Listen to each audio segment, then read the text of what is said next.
adikku iki sapa Lintang Kairo. Ya.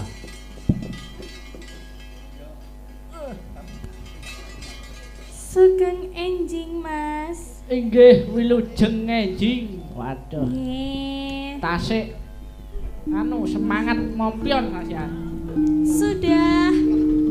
Sudah mendrip. Waduh. Wate kelong ya. Ndang ngaturake lelagon menapa merdika mawon mergi niki wektune selak mepet ya. Oh nggih, siap. Merdika heeh. Langgam napa jenengan napa pripun napa? Pun sak kersa panjenengan. Ya.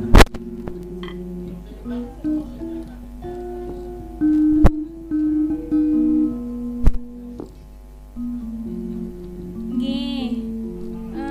Napa nggih? Waduh. Niki pelok barang to? Kan dulu. Waduh. Genderane ngono Dek.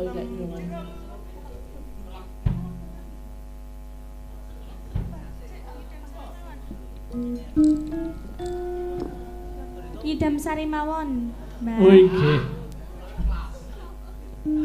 Ya. Bingung aku Mas lek gawe request ngene iki piye Mboten ya? menapa-menapa.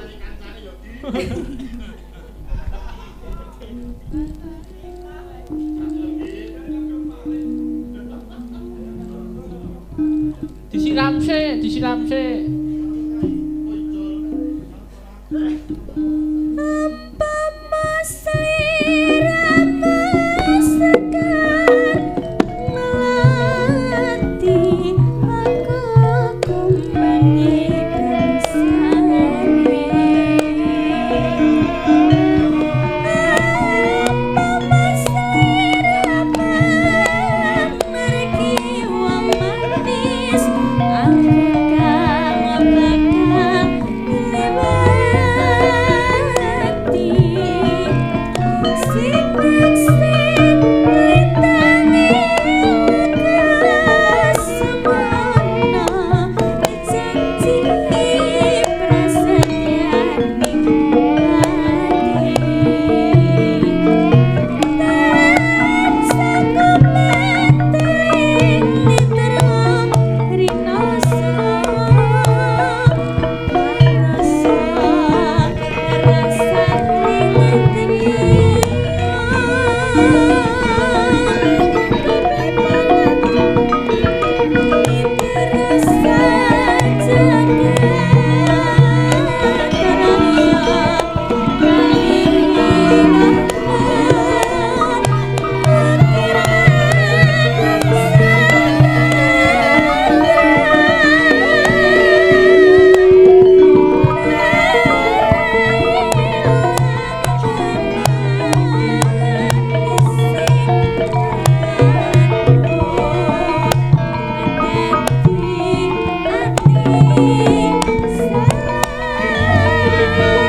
nyelat isuk nyelat dawa sengkae ya Mas ya. Iya no nyelot isuk nyelot dawa. Kudu ngono. Nalika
Nggih, matur nuwun. Matur nuwun cami-cami.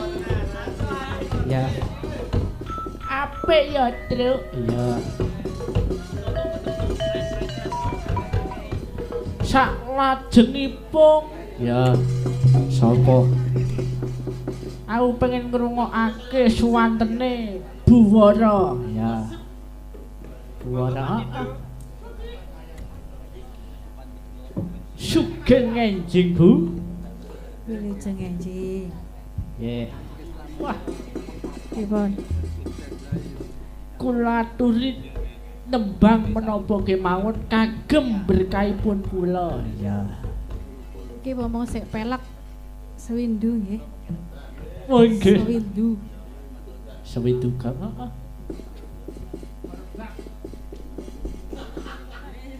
Mbok Gambang.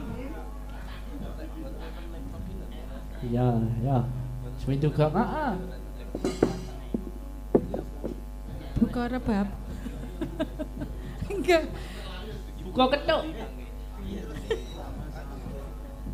Enggak pon ngujut mawon lho jenengan. Enggak, langsung selak padang. Langsung. Ya. Selak imsak bar ki ndang sahur. Selak Cik. sahur.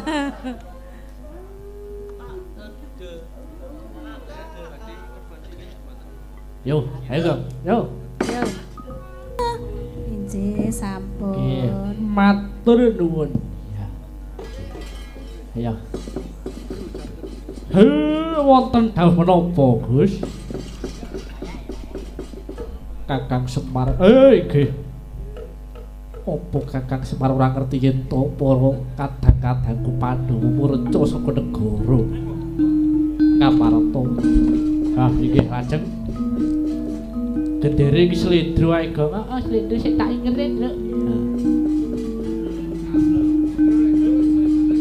Lajeng sampean menika badhe tumuju nang pundi? Terus samangku tutupno lapahku tedhak ning wana jati laksana sumusul marang kadang-kadangku Pandhawa. Nggih, kula dherekaken, Gus. Samareka den prayitna